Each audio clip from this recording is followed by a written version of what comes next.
はい、皆さんこんにちは。今日はファスティングについて話していきたいと思います。いわゆるプチ断食の話をしていきますね。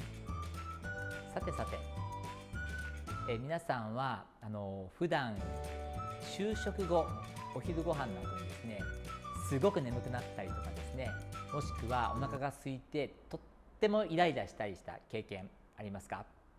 私はありますね。もうランチの後なんてすごく眠くなってしまいます。実はそれですね、皆さん方、ね、私も含めてですけど、体のエンジンが錆びついている証拠なんですね。私たちの体には本来あるスイッチがここら辺に多分あると思います。今日はこのスイッチの話をしていきたいなと思っています。そのスイッチというのはですね、このスイッチが入ると脳が研ぎ澄まされて、そして体内の脂肪が燃えやすくなって細胞レベルで若返るというスイッチです。すごくないですか？脳なんだけど脂肪と体全体が関係しているというものです。この名前がメタボリックスイッチというものです。メタボリックスイッチ、今回の動画では最新の科学的知見に基づいて私たちの体の中に眠っているハイブリッドエンジンについて話していきたいと思います。これを知ると疲れ知らずの体とですね、脳を手に入れることができます。楽しみです。ぜひ、理解していただければ、聞いていただければと思います。まず私たちの仕組みを、人間なんですけどね、ちょっとディズニーアニメみたいな形で車に例えてみましょうか。で、実は私たちの人間の体は本来糖質というガソリンというようなもので走っています。で、それだけじゃないんですね。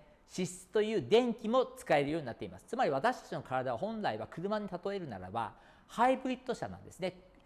エンジン、ガソリンも電気も一緒に使えますよというものです。しかし私たち現代人はですね、ほとんどガソリン車として走っています。電気の部分は機能していません。ハイブリッドになっていません。その原因は何かというと、食べ過ぎと頻繁な食事なんですね。で、皆さん何回1日に食事してますか？おやつも含めるとどうでしょう？3食プラスおやつ2回とか5回とかいう方もいらっしゃると思います。で、こういう状態では糖質を常に補給していますので、ガソリンタンクが空になる暇がありません。結果ですね、体は脂肪という予備バッテリーを使う暇がありません。ガソリンがね、今度切れそうになっても切り替えることができないんですね。その代わりに切り替えずにガソリンのなくなったパニック、ガス欠パニックが起きてしまいます。つまり糖血糖のイライラとかですね、もう我慢ができなくなる空腹感、これは代謝が悪くなっている状態なんです。せっかく私たちハイブリッドエンジンあるわけですから、そのエンジンを動かさなくてはいけないんですけど、動いていないんですね。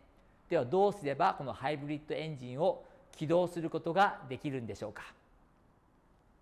今日はね、このハイブリッドエンジンの起動方法について話していきたいと思います。そこで戻るのがこのメタボリックスイッチというスイッチです。皆さんにとってね、私も含めてなんですけど、もう初めて聞いた言葉かもしれませんね。メタボリックスイッチ聞いたことありません。なんだろう、メタボリックスイッチ。最後の食事から12時間から36時間が経過すると、肝臓のグリコーゲンはなくなってきましてですね、枯渇してしまいまして、スイッチがオンになるんですね。このメタボリックスイッチオンになります。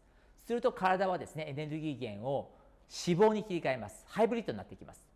この時肝臓で作られるのがケトン体という物質です。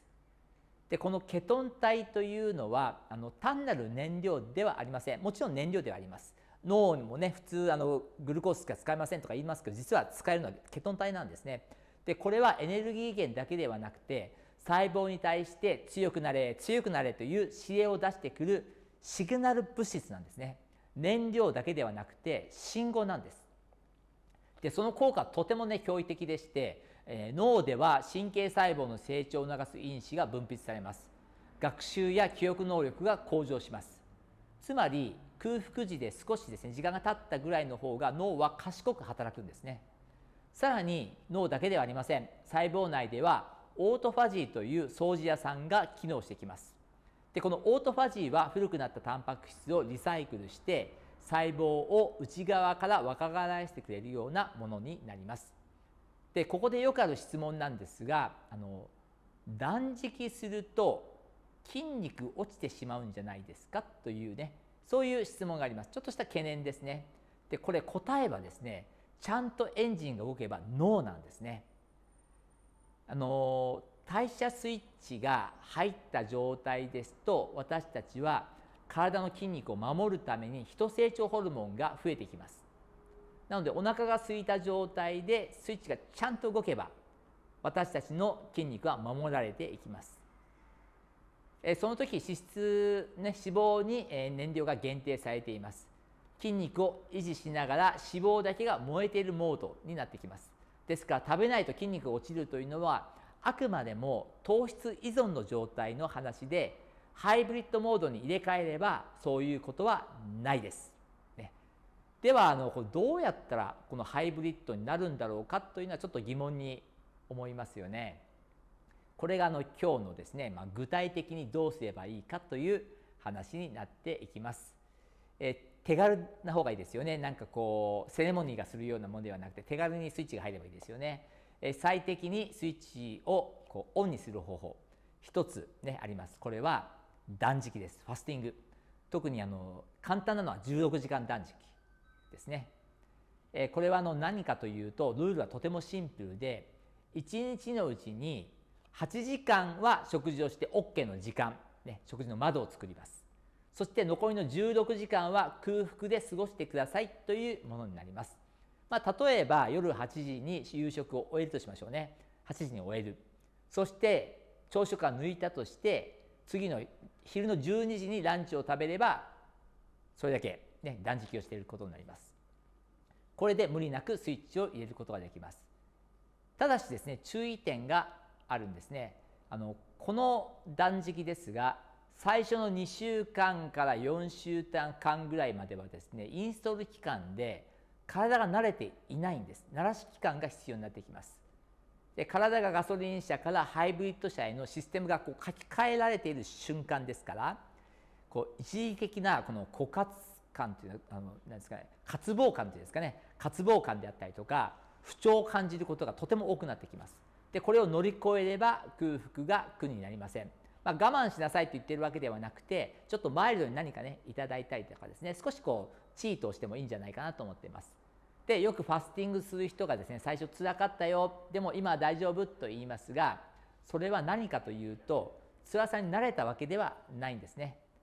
体の中身が変わっていきました。血糖値の乱高下が、なくなって、精神が研ぎ澄まされた穏やかな集中状態になったわけです。いわゆるゾーンに入ったということになります。さあ、このファスティングですが、単なる、我慢するダイエットではありません。よくファスティングというのは我慢してカロリーを抑えることで痩せますよというふうに思っているかもしれません。しかしファスティングというのは私たちが本来持っている進化の過程で持っていた生存に必要なものの、システムを戻すというシステムアップデートのことなんですね。この本来のハイブリッドエンジンを再起動してより賢くより健康に生きるためのスイッチオンがファスティングになります。ぜひ皆さんファスティングしてみてください。で、このファスティングなんですが、最初言ったようにですね、辛い時期がどうしてもあります。で、乗り越える方法がですね、パートナーがいるといいんですね。なぜかというと、パートナーにこういった、一緒にやればいいですよね。お友達ダイエットっていうかグループダイエットというのが一番効くというふうに実際に言われています。ぜひパートナー作ってください。そして今日はですね、もう一つのパートナー案内します。この子もパートナーです。コラボのドロップですね。こちらも支えるパートナーになりますので、ぜひ使ってみてください。で、使い方なんですが、これは次回紹介したいと思います。ぜひ次回またお会いしましょう。楽しみにしておいてください。ではまた次回にお会いしましょう。ではさようなら。